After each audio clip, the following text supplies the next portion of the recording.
วัสดีครับเพื่อนๆวันนี้ครับผมมาลักตัดไม้ไผ่บ้านเพื่อนยังบุพอยังมาลักกินนั่นผลไม้อีกเนาะสุกคาต้นนี่เพื่อนนี่เละเลย นี่หมักมี่2 ลูกสุกคาต้นเพื่อนนี่ยังเละเลยหากหวานได้เพื่อนมานี่อย่างหวาน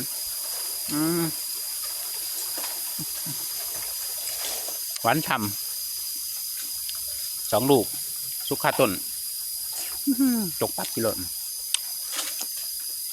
หวานเจ็บเลยผลไม้ป่าเนี่ย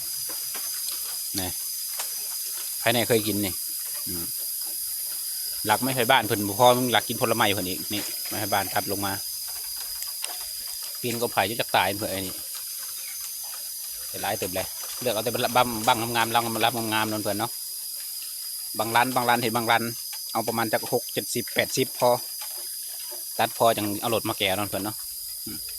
อยู่ในป่าในดงนี่ในป่าในดงเพื่อนก็ไหวกระมีเด้อไหวกระมีนี่ใครจะได้ไหวสั่งหน่อยเด้อเพื่อนเด้อใครจะซื้อไหวนะสั่งหน่อยเด้อเดี๋ยวให้เจ้าของสวนเพื่อนตัดมือตัดให้เนาะใครจะได้ไหวนี่สวนไหวนี่ไหวไรขนาด